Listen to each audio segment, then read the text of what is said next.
Namaste, good morning, and greetings to everyone from Adyar, to all sisters and brothers, and welcome to today's session of Young Indian Theosophist, online session of Young Indian Theosophist.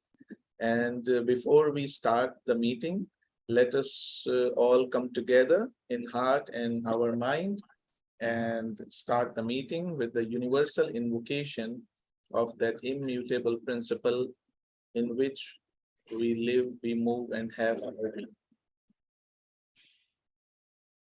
O hidden light, vibrant in every atom,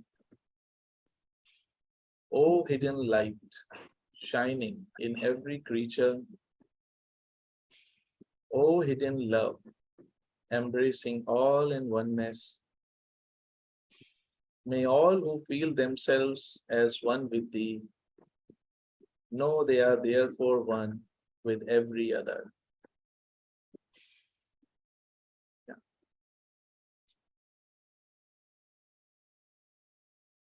Welcome once again, and I extend the apologies for any technical problems that you might have faced in joining today's meeting.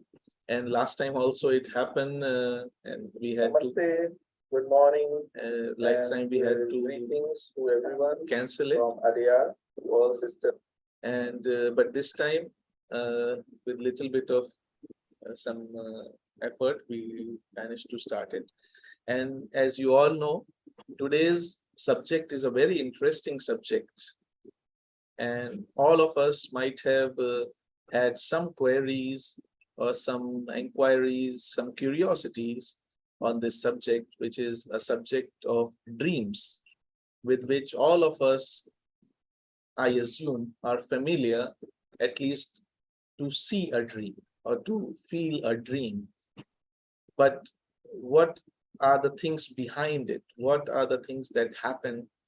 And is the dream real or is the dream unreal? Or because normally when we use the word dream, it means something imaginary or unreal. But today, based on the book by C.W.Leadbeater, Dreams, we have with us, among us, a very young, enthusiastic theosophist, Brother Sriharsha, who will be sharing this subject with us. He's a second-generation theosophist who approached the idea of constant inquiry of what's happening within and without, in and around. And he joined the TS at a very young age and had the opportunity to speak, learn, and share different subject matters at various Theosophical Society platforms. He also worked as the Lodge Secretary at YIT, Theosophical Society, for 2 years. Now he is actively working for the growth of Young Theosophists and part of World Federation of Young Theosophists also. And he is a chartered accountant by profession, and he loves to expand his learning capabilities and try to help probably his fellow human beings around him. So without further ado, I invite Brother Sriharsha to share his thoughts and the study on the subject dreams. Over to you, Sriharsha. Thank you so much for the nice introduction, and it's nice being on this platform again. I hope I'm audible. Yes, yes. Yeah, thank you so much.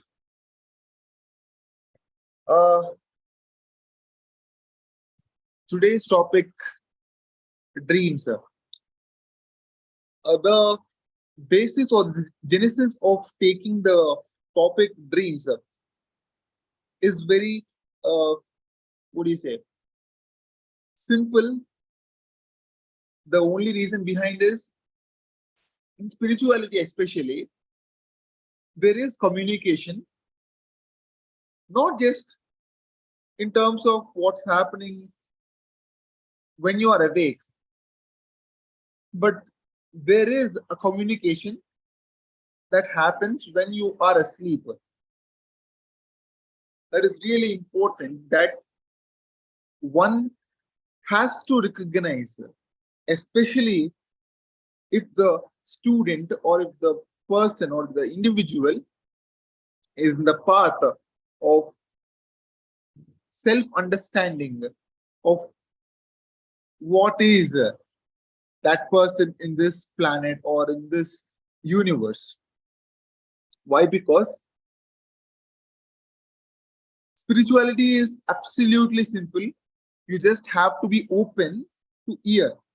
You have to hear what's happening. Normally, if things are very clear in terms of anybody is saying and you are listening with your ears, is a one-way thing. You are listening in this context. But there is another context where you are not in a position that you don't even know that you are actually listening, but you are actually being communicated. And dreams are one of the most important channel for communications like this. And that's the reason why I have picked this topic. And that's the reason why I have picked the topic from this author, especially C.W.Leadbeater, who is a clairvoyant himself. He knows the ins and outs of what is not visible, what happens beyond visible, what really exists beyond what is seen. He knows, he has experienced, he has given illustrations, theories. That is the reason why I have picked this particular topic. And more of understanding, more of diving deep into the topic gives us more clarity, more structured understanding of this particular topic, dreams. Why? Because it is, as Shikhar said, it is not something that is really far for us. We do it. We dream every single day. You know what? There are people who actually tell me, okay, I don't dream much. Hardly I get a dream. Maybe once in a blue moon I get a dream. And there are people who also tell me like, I dream. The moment I sleep, I get dreams. People actually have different ideas, different versions about their body, about their sleep cycle. What happens during their sleep? What happens when they are not conscious? What happens when they are not awake? They have got different ideas, different interpretations. That is the reason why we have to dive deep and understand the mechanism of this particular topic, dreams. In the Hinduic way or in the scripturical way, there is one particular Upanishad called the Mandukya Upanishad, where the entire Upanishad talks about the core of this great dream. In that Upanishad, what happens is, it goes in this way. This entire universe itself is a great dream. And we all are the, the objects of the dreamer in this great dream. There are so many theories. There are so many, ideologies, representations about what is this dream actually. In the 1900s, in the late 1800s, where there's lot of affluence over this tantra or over this kind of magic, something that you can do with your hands, mesmerism, spirit talking, things like this were very famous, especially in the western part of the world. And there was a time where this was used to be considered as spirituality. Even they used to accept that this is the spirituality, especially the Western part of the world. They used to accept this. Madam Blavatsky actually openly told that this is not the way, or this is not what spirituality means. Okay, I am good with some tantra. I'm good with some mesmerism. I'm good with clairvoyance, or I'm good with astral vision, whatever it is. That is not spirituality, is what Madam told to the Westerners out there. But when the things are so, what do you say, are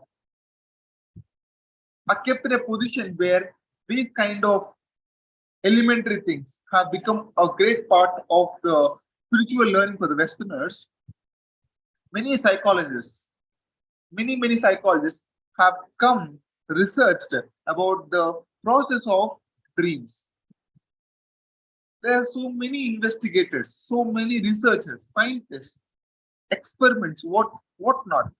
There are so many experiments done on understanding the fragment of what happens, smaller fragment, what happens inside during the dreaming. You know what? The basic understanding of how we dream, we need to understand. C.W.Leadbeater, in his book, in the dreams, he mentioned in the very beginning, on the first or second page, he mentioned about this book is for the people who are into theosophy, because he mentioned the vocabulary, or he mentioned the ideas, the framework he used is completely from a theosophical perspective.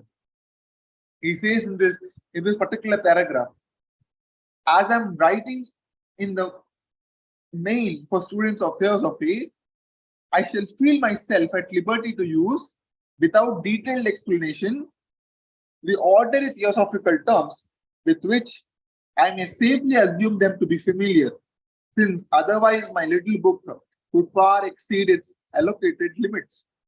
Should it, however, fall into the hands of any to whom the occasional use of such terms constitutes a difficulty, I can only apologize to them and refer them to some preliminary explanations, or to any elementary theosophical book. So this book seems very small, but the terms he used are very, it requires some effort to understand. In this particular understanding or analysis of mine, I'm using the reference, but not the resource. I'm using my instinct or understanding, or what inquiries I have made in this process of understanding dreams, because that would give more clarity. And this would eventually land up to a better way of learning. That is how I actually frame this topic of dreams. If you understand the particular structure of what is dreaming like, there are so many confusions on the initial stage will be actually vanished. Why am I telling this? People actually feel during this sleep cycle, nobody knows about, most of them never appreciate the value of a sleep cycle, the value of sleep. People think that we can sleep at whatever time we want, we can wake up at whatever time we want. There is nothing like sleep cycle. We need to adjust, we need to create space for the body to have sufficient sleep. Nobody understands this, because our body never complains.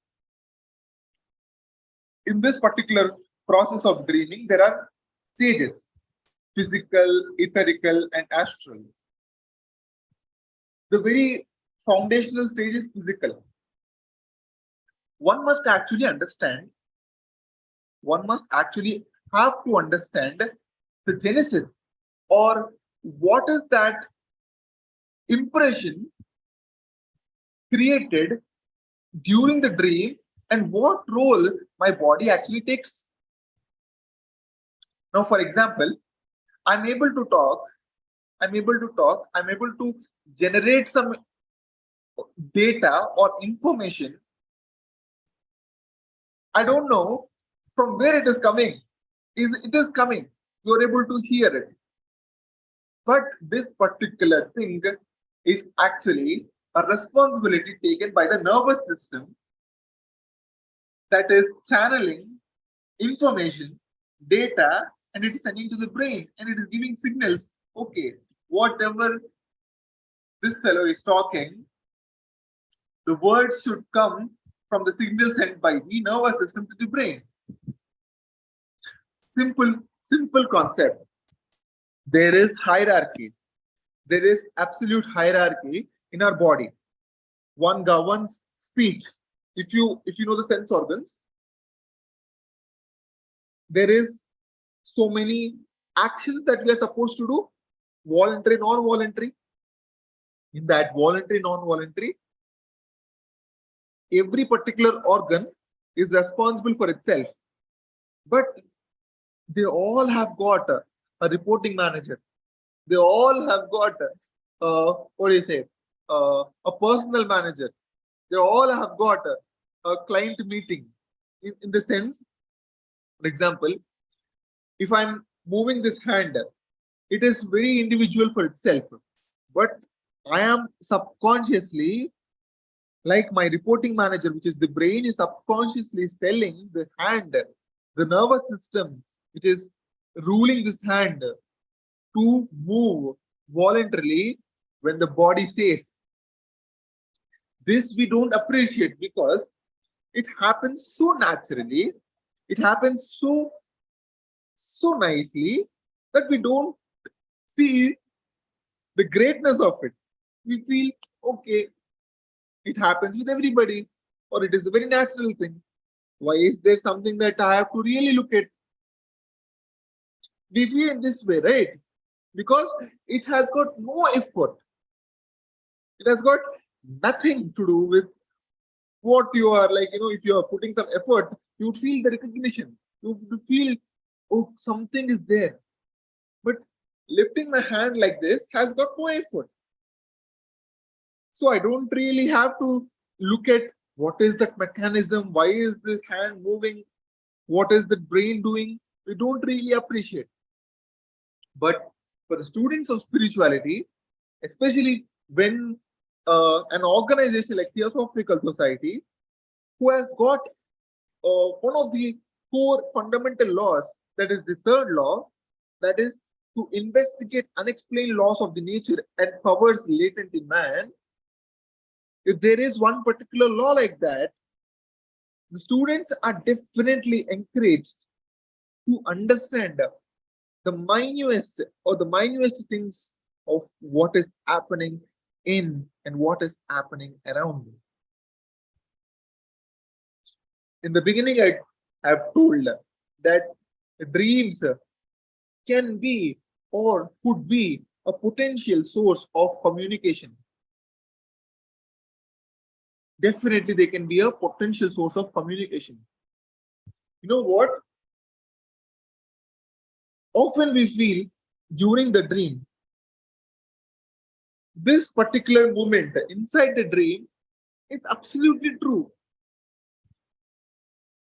I guarantee for 100% real that nobody on this planet would say that they are in a dream during a dream. Especially if you're a practitioner of lucid dreaming, that is a different story altogether. But for a normal human being who sleeps and gets up every single day, every single night, for him, if you ask him, until he gets up from the sleep, he will not feel that he is dreaming inside the dream.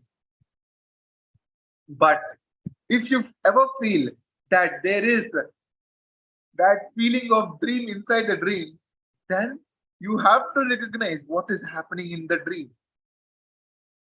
First of all, just for a moment, imagine this.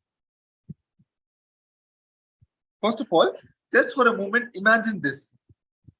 Now, I'm talking, there are 14 other participants who are with me, and Shikhar Bhaiya has given a wonderful introduction about me. We are together right now. What if this is nothing but a dream? We are all dreaming.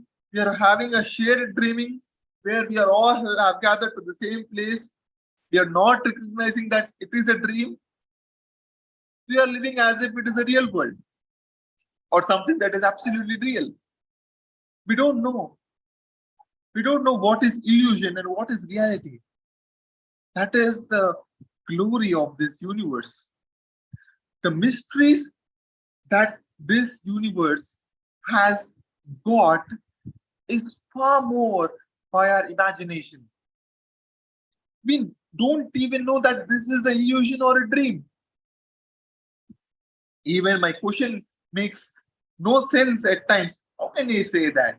We are not dreaming. We are not at all dreaming.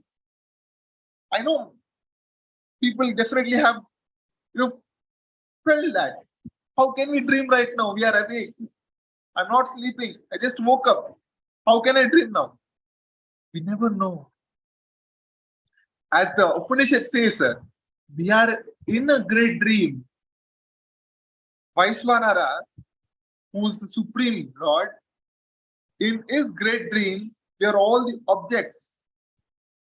And when he wakes up, it is the start of Pralaya. It is the end of this universe. So if you put it in this way, if you are the creator of your own dream for the night, so you are the Vaishvanara, or you are the Brahma, or you are the Supreme for your own circle, for your own universe. And when you sleep, the dream starts, or the objects will take manifestation. If I'm making some sense, take it in this way. When you sleep, the subconscious that's inside is creating an objected, manifested reality in front of you. And when you wake up, you yourself will destroy the entire manifested thing. This is what happens with the universe also.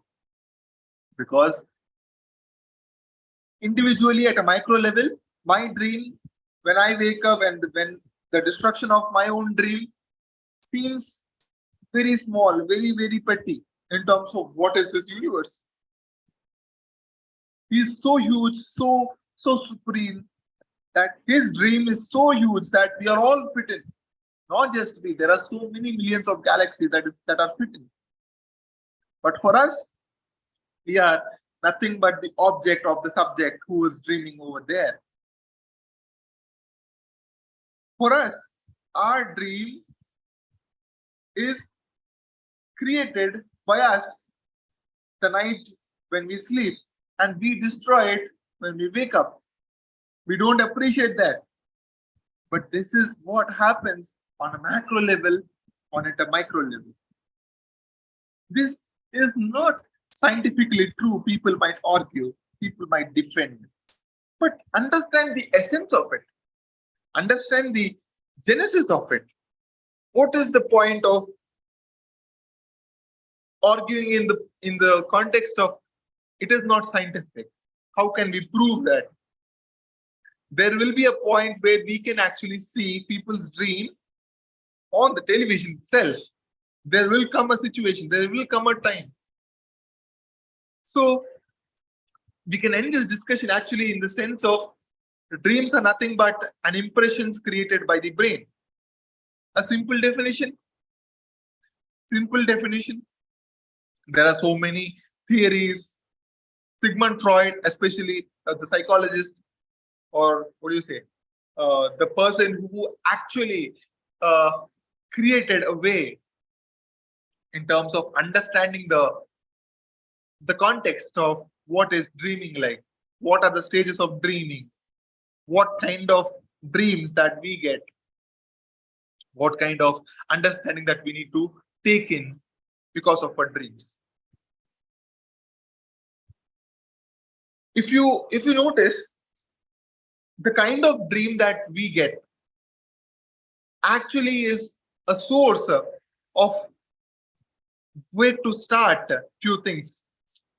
Sometimes in our family or household, if you really take them into consideration,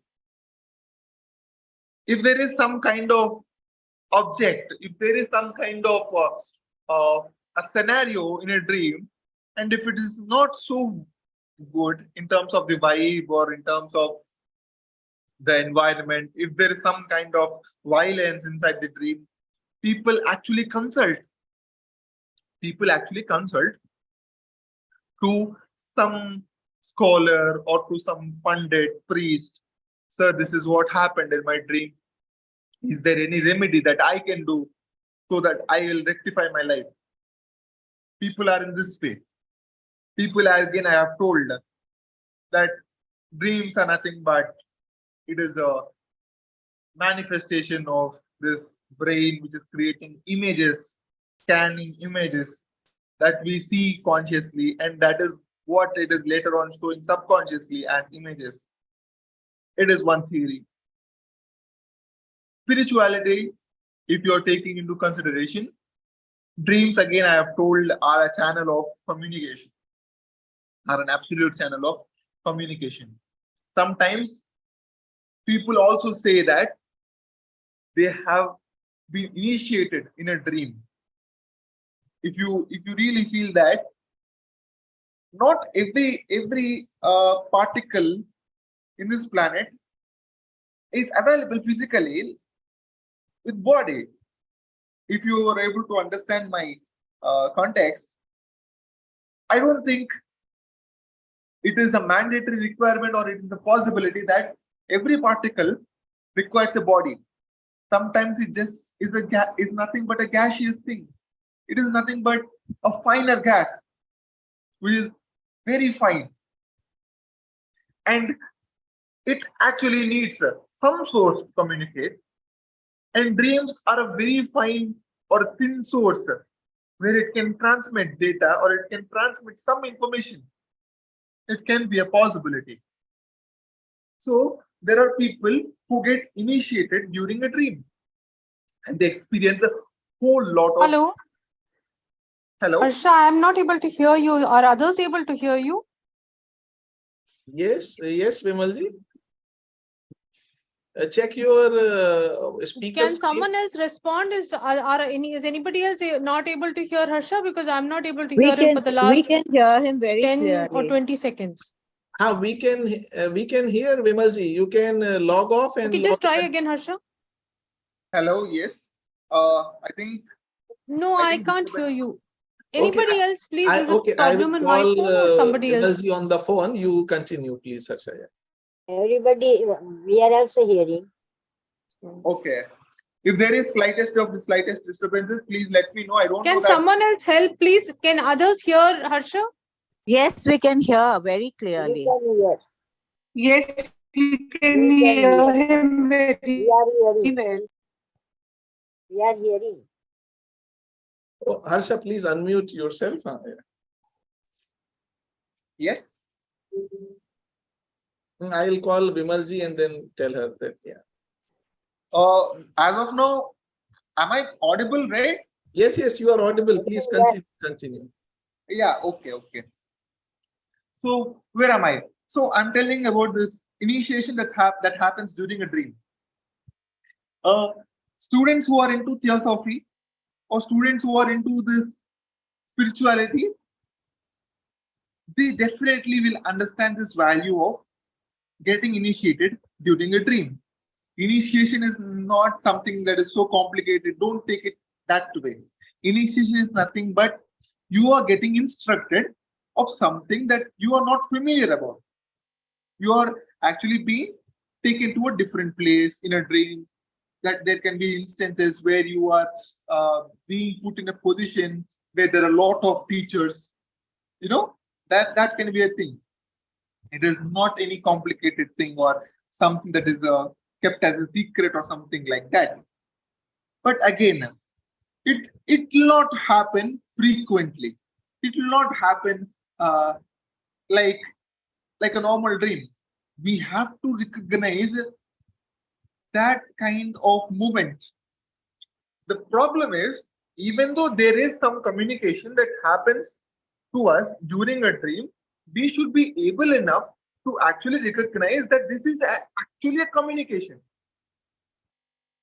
That is the reason why this topic of dreams by C.W.Leadbeater is divided into three types, three parts, areas: physical, etherical, and astral. And he talks about bodily habits, bodily discipline, sleep habits, biological clock, sleep discipline, sleep cycle. Why? The reason being, if you're not in a position to actually recognize if there is some kind of spiritual communication that happens to you, you're not in a state to recognize that this is a communication. Why? Because you're not having any discipline of sleep. You sleep sometimes at midnight. You sleep sometimes at day. You'll not sleep at sometimes of the entire night. When this is happening, you're actually misleading the channels of communication. If there is ever a communication, you will not be in a position to recognize. That is the reason why people face difficulty in treating this communication.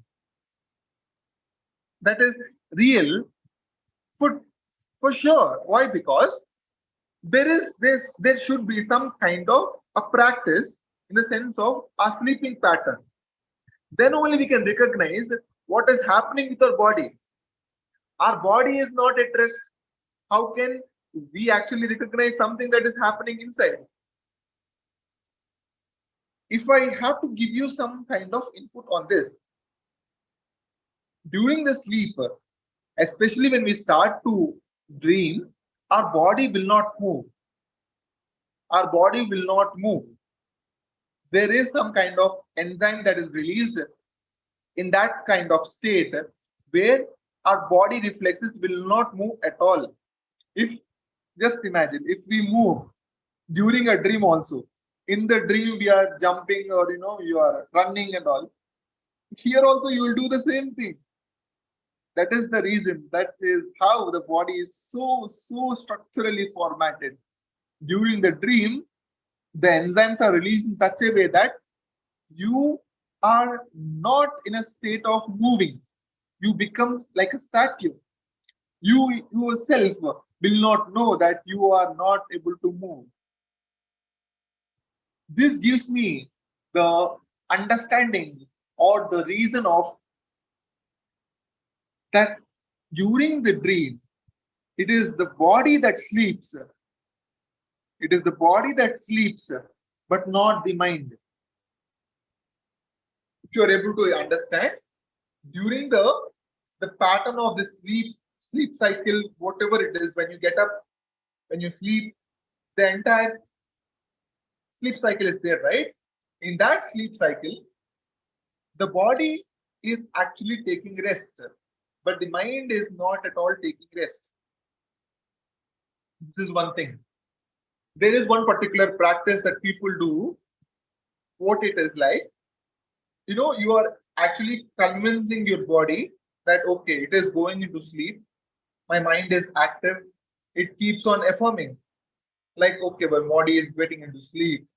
My body is actually relaxing. My nervous system is relaxing. My brain is relaxing. Everything is getting relaxed. And you are able to recognize that you are going into the dream zone in a conscious way, not in a subconscious way, in a conscious way. You are able to see what is happening inside your body. And slowly, you will not be able to move. And then you enter this dream world in a very conscious state. This is later on figured it as lucid dreaming by many people. But it is simple, right? You're able to recognize that your body is sleeping, but not the mind. The mind is actually working on a different level. It is framing things. It is giving new experiences. It is helping you out. It is giving you a different kind of approach during a dream. All this happens because our mind, our brain is structured such a way that it carries the essence or the sanskar of the physical, etherical, the astral part of the of us, of our aura, or of our surroundings, whatever it is. Whatever it is. There is one particular book called The Astral Gateway or something like that. It's been a long time I've read that book. It is written by Erin Pavlina. She's not a member of Theosophical Society. She's a, what do you say, an amateur experiencer of dreams or astral traveling, things like that. So I've come across that book, and there is this argument of astral traveling is nothing but you're dreaming and your astral self is going, and that is what astral traveling is all about. It was said in this way, simply, and people also accepted that part. So astral traveling, if anybody wants to do, is nothing but in your dream you're doing astral traveling. So what is astral traveling again? What is astral traveling again? So that is where confusion starts, because we get confused because we are not sure about what is happening with us. That is the reason why C.W.Leadbeater always stresses on understanding the physical aspect, the etherical aspect, and the astral aspect. If you're the physical aspect, as I told, the sensory things are primary. You're able to feel the touch. You're able to, for example, if you put your hand in a hot fire place, what happens? You immediately take it back. It is not the hand that says that, but the nervous system, the brain that sends signals. Okay, I'm feeling something that is not good for my body. That is why you take off this hand. It's not the hand that is feeling the pain. It is the brain that is sending the signal of pain. That is what you're feeling. This is the physical aspect. Etherical double. The etherical aspect, it is nothing but, it is a shadow of your own physical body. It's an imprint. It carries all the sanskars. It carries all the sanskars of you. If this etherical double has got some memory, has got some kind of input, then that is a thing that we need to really investigate about. The physical body carries a different sanskar that is physical to it, but the etherical self, it is an imprint or something that is like a shadow for us, that also carries some memory, and that also acts as a channel for dreaming. And the astral self, it is again a exterior layer that is a silver lining layer with us. This also has some kind of memory to it. It is not attached to a body. It is not attached to any other thing. It has got some role because it is connected with you. It is connected to the dreams that you actually get. So many times in our life, we feel that this particular thing I have never witnessed in my real life, I have seen in my dream life. Many people say, I have seen a dangerous bomb blast, a dangerous tsunami. I have never witnessed in my lifetime. I don't even watch such movies, but I still have got that such dream. Some people say I have seen a snake. I have seen some kind of a creature that is haunting me. I've seen a teacher who is, blessing me.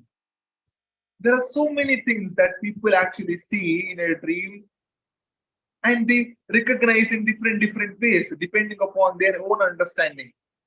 people of spirituality, at least, they would not recognize this as an opportunity. What do you say, to take some benefit or something like that. They would see this as a mere source of learning. That is the reason why one has to get into spirituality, because subject matters like these requires a lot of what do you say, understanding beyond factual proofs. Because if you are in a race of proving others what it is, automatically two things will happen. One, the facts that you are trying to put always are in a position to convince others. Two, you will never experience what is happening inside you. If you're relying on the facts of others, that's a different thing. J. Krishnamurti says, inquire into you and inquire into what is happening so that you will find what is. If you're on this verge of understanding, then things would be very clear. But we are not in that verge. We are actually in a verge of adopting things that is being communicated, said, or repeated over and over again and again. That is the reason why we don't understand the deeper genesis, the deeper context of the subject matters like this. So during the dream, it is very important for us to be actually active. You know what? The moment you get up, we realize it's a dream. But do you know how many seconds that we actually can remember the dream? It is less than 30 seconds. Less than 30 seconds. And especially if you have your phone beside, or especially if you wake up with an alarm, you'll not even remember your dream.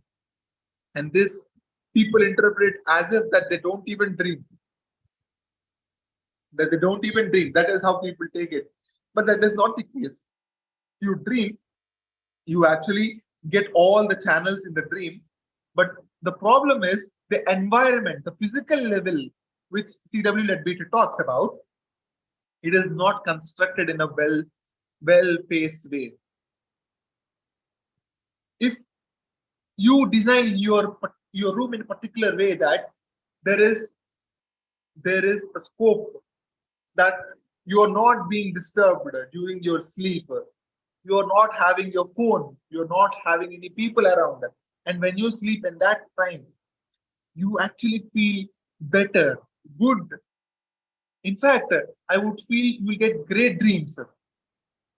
So is that the only way? If my physical surroundings are good, then I'll get good dreams. If it is not, I'll get bad dreams. It is not a generalized thing. I'm only trying to give you an idea of dreams are linked, not just like it is something illusionary or images scanned by the brain. It is more, what do you say, more of what is happening around you, what is happening with you. And this can be a potential source of communication, as I'm talking in the very beginning also about that. There are sources, there are statements given by many philosophers, spiritual learners over time, that during the dream, you learn the most. So many people actually made this habit of lucid dreaming in such a position that during their dream, they complete the learning, and when they're awake, they apply what they have learned. And Westerners also started to recognize that dreaming, lucid dreaming, illusionary testing, these kind of things are actually taken on a spiritual basis now. They're able to recognize the greatness of human body. They're able to recognize the greatness of human body. And if you have to really check on the phenomena, there are many people who are authors, especially authors. What they actually say is, I have started the book, but I don't know how to write or what to write. I was in a confusion, but there was one particular dream I have witnessed, And that has changed my whole perception about what is happening with me and what is that I'm supposed to write. And they start to write from there on. So dreams can be a juncture of you seeing a perspective that is whole new differently that you have never witnessed in your daily life. So if you are on the acceptance of dreams are nothing but images scanned by the brain, we cannot move further. We cannot go ahead. We cannot reach the destination of what is happening in the core of a dream. So few things that we need to do is we need to set our body life, our biological clock right, so that we dream and we actually understand the process of dreaming. That is the reason why. And if I have to give you some, what do you say, scientific things, there is this thing called prefrontal cortex inside the brain that functions or that governs the logic aspect. The logic aspect of the brain is governed by prefrontal cortex. During the dream, it is said that the prefrontal cortex shuts off. The prefrontal cortex shuts off. And that is the reason why we are not in a position to actually think about logic during the dream. For example, in a dream, even if you're seeing a dog having 3 legs, but it's still walking as if it has got 4 legs, you don't feel awkward. You don't feel something strange. Why? Because you are not in a position of what do you say, that this is not something logical. This is not something I know. You act as if that you are absolutely okay with that particular instance. That is what dreams make. And because it makes in this way, we feel it is nothing but a subconscious images that's happening with our brain. But here's the catch. In this part also, if we are able to hear, not with this, but with this, if you are able to perceive, then you can see things, you can listen to things that is beyond our physical normal day-to-day life. Physical normal day-to-day life, you cannot see things, you cannot witness few perceptions. You can actually do that in a dream. You can actually do that in a dream. And again, the most important fundamental aspect that we need to really understand, whether it is dream or whether it is some astral travel or whether it is clairvoyance or whatever topic it is, we need to follow the synthesis of the golden stairs. It comes like a clean life, an open mind, a pure heart, an eager intellect, an unveiled spiritual perception, a brotherliness for one's co-disciple, a readiness to give and receive advice and instruction, a loyal sense of duty to the teacher. These kind of golden stairs that is instructed, if you are on that path, then there will be a point of communication even during the dream or even not in a dream. If you are selfish, if you are egocentric, if you are in a position of wanting something, if you are in a position of getting benefit out of something, then we become so vulnerable that we get attached to the what do you say, the phenomena rather than the what do you say, rather than the greatness of it.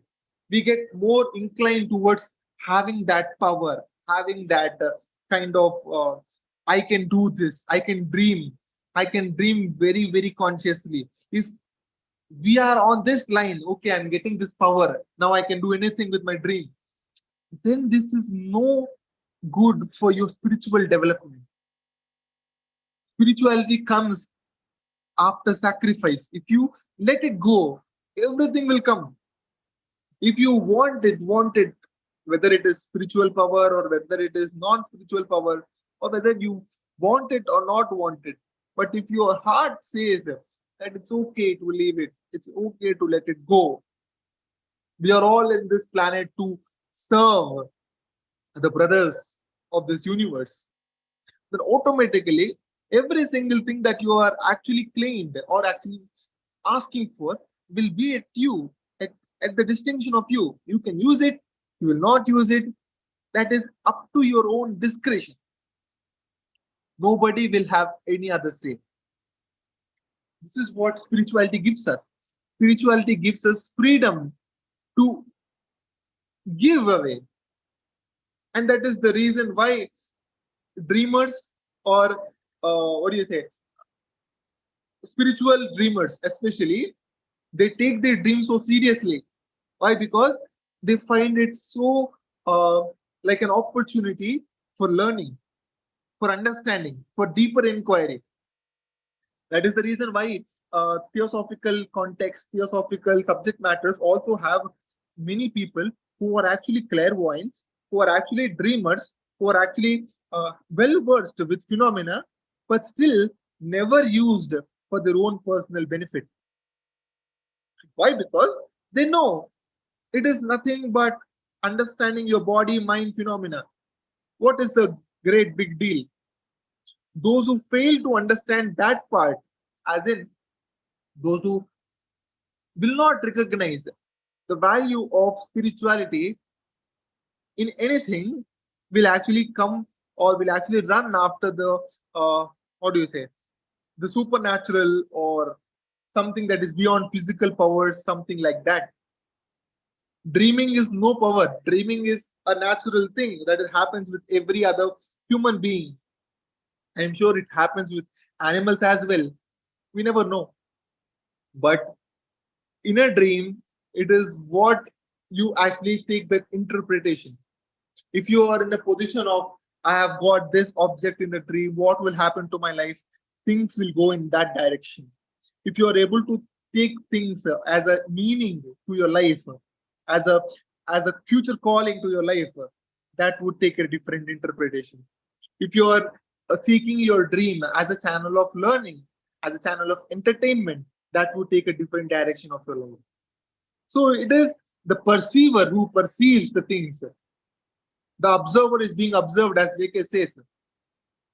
So if you are the dreamer, you are at the control, you know what you are supposed to do.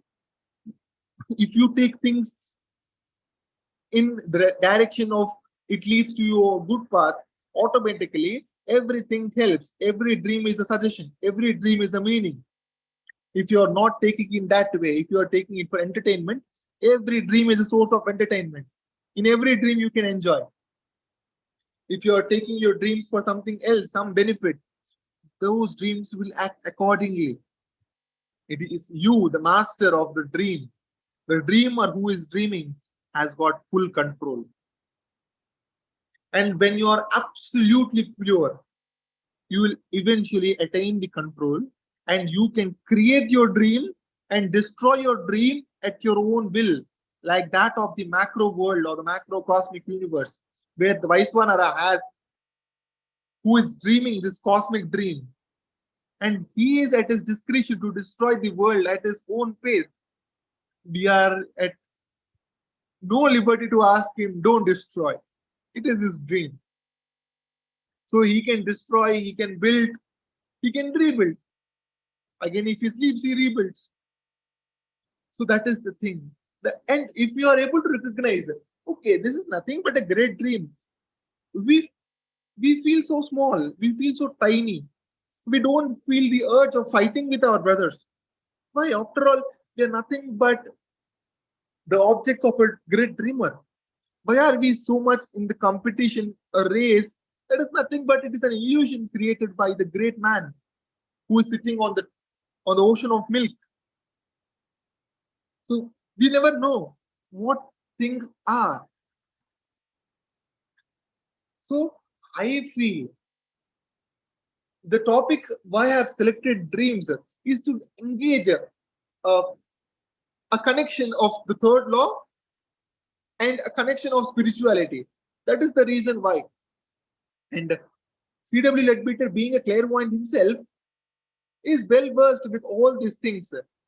He knows the subject of dreams. He knows the subject of astral travel.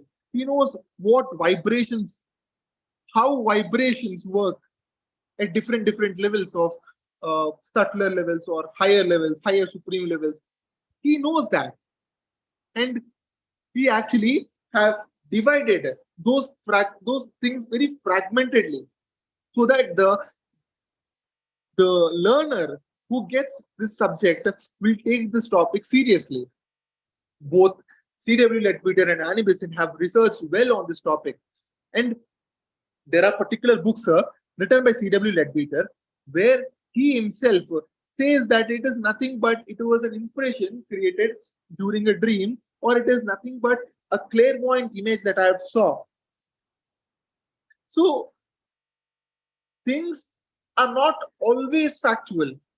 Things can be metaphysical. Things can be beyond us. If there is beneath us, there will be beyond us. Simple as that. On a physical level, if I have to give you an example, the oceans of this world are explored only for 3 to 4%. That's it. The oceans of this world are explored only for 3% or max 4%. There is 96% that is unexplored. The side that we haven't seen, haven't witnessed. In the same way, the human body or the human dreams or the human context, the body context, the physical context, I'm talking about the physical level. There is so much so that we need to really understand now that we are at the very beginning stage, we are at full liberty to actually experience what is happening inside us, what is happening around us, and what are we in this great dream. That is how we have to really understand, or we have to give genesis to this explanation. If we conclude, okay, dreams are this, dreams are that, there is nothing that we are achieving. Okay, we get satisfied to the explanation. Okay, now I have planted some kind of thought inside you. You must feel, Sriharsha have talked something on this, so Sriharsha's view is this, so I will adopt this. If that is the way that we are progressing on, then it is high time that we have to stop it, because we need to encourage more and more, what do you say, answers, not conclusions, answers researched by their own inquiry. I can actually repeat whatever he is saying from the book, but I have taken the effort of inquiry to make sure that I am well versed with what I'm talking. Or if it is like just talking and I'm not practicing, or I'm not giving time to understand my body, my dream, my sleep cycle, I would not live the topic. I would not live the subject. You are the subject. That is most important. You are the dream. You are the astral matter. You are anything. You are the world. If you understand things in that way, things become very clear. If not clear, at least you develop a perspective created by you. You will not adopt by any other means. You will eventually land up getting lots of wisdom.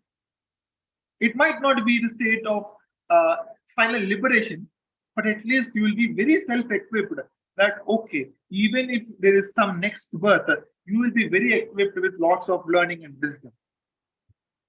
So I think with this, I can conclude my session of talking about dreams. I hope I made some perspective or some introductory perspective over this dreaming concept. That can be linked in so many ways. We can, maybe in future, we can have multiple discussions on this. But for now, I feel this is a great start for me as a student, and for me to address this topic as well. Thank you so much, Shikhar Bhaiya, and thank you so much rest of the people who has given me this wonderful opportunity to actually express, to actually take time to study the subject matter and present you all. Thank you so much for the time. Thank you, Sriharsha, for such a wonderful presentation and going in all the aspects of the subject, because yes, it is really a very, very occult subject, I would rather say. which is beyond our normal senses. So thank you once again. But if any one of our sisters and brothers, I know, although he has explained, but maybe there may be many questions or anything, we can have some questions here. Or if anybody wants to share something, you're most welcome. You can unmute yourself, raise your hand so I can invite you for putting the questions, or you can put the question in the chat and then we can take it up. Shikhar, can I ask a question? I'm Yes, Jayanti yes, from yes, Bangarpet. yes, Jayanti ji. Yes, yes. Harsha gave a very good explanation on dreaming. In fact, he threw a beautiful light on what is dreaming and the prospectus, everything. But one word he used, dreaming consciously. Can he explain something on it? Dreaming consciously, because I could not get that point. Oh, yes, madam, for sure. That is nothing simple I have to tell you. There is this particular concept called lucid dreaming, where you actually able to understand and figure out if you are a dreamer, you are dreaming a dream, and you know that this is reality and not a dream during the dream. And when you are awake only, you are able to recognize that this is a dream. This is the general matter. Like if every time we get to happen or we get to see the same thing, and that after we wake up, that we realize that it is a dream. This is the general thing. What is conscious dreaming? I told you, it is the body that sleeps but not the mind. So when you are able to recognize that body is actually sleeping, body is not moving now, body is taking rest, now you are actually active to witness what is happening with your mind, how your brain is actually scanning images, how your mind is throwing out. In this particular conscious dreaming, now what happens is, because you are knowing what is happening, you will be the master of your dream. You can create images or things or scenarios or events inside your dream at your own will and discretion. This is called scientifically lucid dreaming. I am naming it as conscious dreaming. Why? Because you are able to recognize that the body is sleeping absolutely beautifully. The body is sleeping because it is the body that is actually working out physically. It needs rest because it has to work tomorrow again. It is not the mind that requires rest. So that is the genesis of what I'm talking about, conscious dreaming. Thank you, Harsha. Thank you, Harsha. Okay, just actually a little bit to add on this. I think a lot of our queries and curiosities may become fulfilled if we remove the conditioning that we might have attached with the word dream, that it is something unreal. Because in Upanishads, dreaming actually is a state of consciousness. We have Jagrat Avastha, Swapna Avastha, Sushupti, and then Turiya. So what we are calling, and we actually Swapna is much closer to the Turiya than the physical. So dream has come down to be taken as something which is unreal or imaginary or something. But all of that, what Sriharsha shared, was from C.W.Leadbeater and or any Besant even. But if we go much before that, HPV, actually I think C.W.Leadbeater himself researched on, and any Besant on what HPV wrote. So there is a lot of material that HPV wrote about dreams, and she explained what things really work while dreaming. So just to compliment you, Harsha, that she has given two types of dreams actually. One dream is what in which our Kama Manas is active, which are basically related to all the things that we have been engaged in I mean, whatever we have been active in or thinking during the day, desires, thoughts, emotions, they in the night come what we see, what the waking person just sees of those things are the dreams. But then she terms as real dreams. Real dreams, which I think also maybe this Sushupti Avastha, is the real dreams that the real I, the higher ego, the higher manas, when the body is asleep, it moves. I mean, it has its own life. So whatever it does and sees and understands, sometimes a recollection of that comes to our physical mind. Those are the real dreams, which sometimes are prophetic, a warning, a symbolical dream, allegorical dream, a futuristic dream, and all those things that we get. So, and one thing also Harsha said about the animals, that also it is true that anything that has a brain, it dreams. Of course, the type of dream is quite different, that in humans there is a possibility actually of higher, much higher level, and anything that has a brain, physical brain, can dream. So if we take it like that, then and if we, of course, as Harsha said, a lot of research and study needs to be done and worked around, and that will help a lot in our understanding. So is any other question or any addition to this wonderful subject from our delegates? Shikhar Bhaiya, thank you very much for your this all information, and to us also for a lot of congratulations. But one thing I want to add, that sometimes the dreams gives you the information of coming events many times. That's And what I sometimes good and bad, I say, but it many times happened with me practically.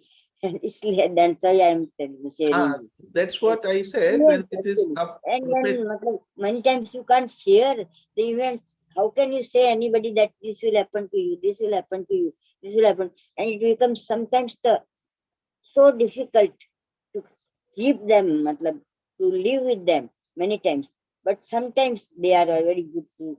But it Yes, is yes, yes. some events, I'm telling you. It happens Harsha, many times. any comments But on uh, this, Dr. Kamalji sharing? that's all. Yes, uh, Shikhar Bhaiya, there's a particular call I have to attend right now. That is the reason why I'm. Okay. No problem. Yes, Dr. Kamalji, thank you. And yes, that's what, when I said futuristic dreams or prophetic dreams, means that some event in the coming times comes to. And those, because our higher ego, the causal body, it is actually, it knows past, present, future, everything, the events.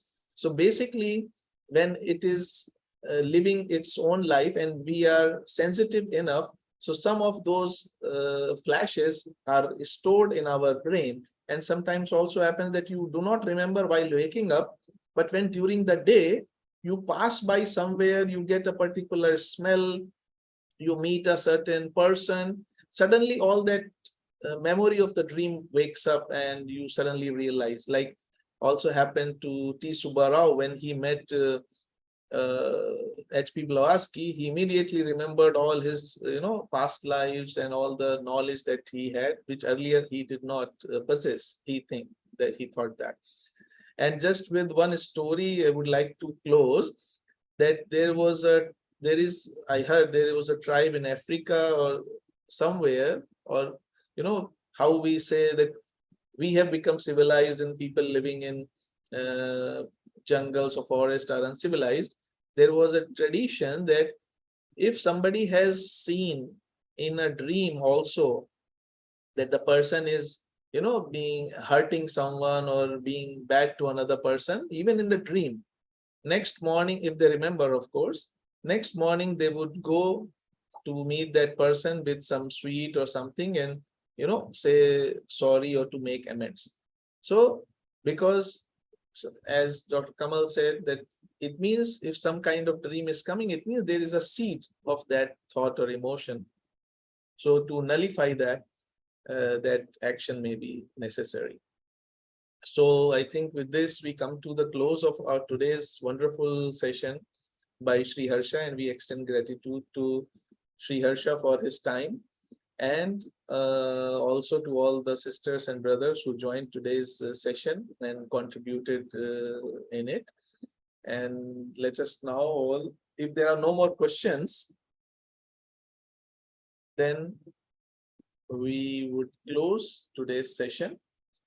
And let us pray with all our will and thought power for the welfare of the whole manifestation. Om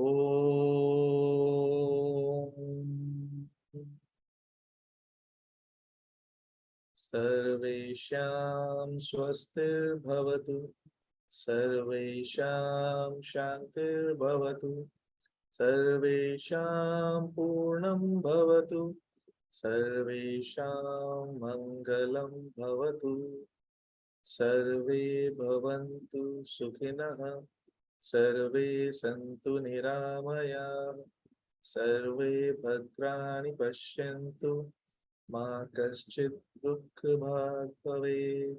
Om Shanti Shanti Shanti.